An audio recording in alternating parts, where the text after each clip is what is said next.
దోపిడీ ప్రభుత్వం ఇది. దొంగలు దోచుకుంటున్నారు. అలీబాబా 40 దొంగల్లాగా పడి దోచుకుంటున్నటువంటి పరిస్థితి ఉంది. ఎందుకంటే వీళ్ళన్నీ చెప్పినన్ని అబద్ధాలు. ఇక్కడ మహిళా తల్లులంతా ఉన్నారు.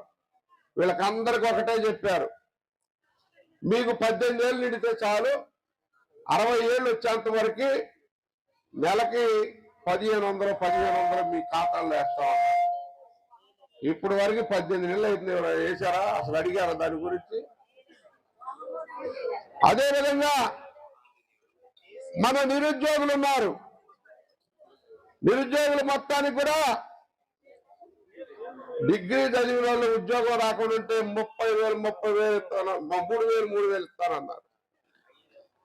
అయ్యి లేదు. తర్వాత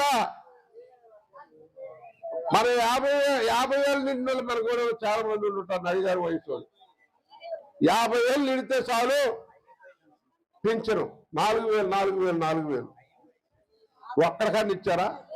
ఇప్పుడు అసలు కొత్త పింఛను ఇచ్చారా? ఏమీ లేదు. అన్ని అబద్ధాలే.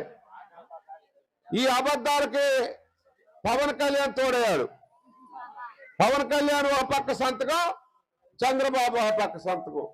ఇంటింటికి బాండ్లంతా. బాబు షూరిటీ, భవిష్యత్ గ్యారంటీ అని ఇచ్చారు. మేము అంటున్నాం, బాబు షూరిటీ ఇస్తే మోసం గ్యారంటీ. మోసం చేసేసాడు.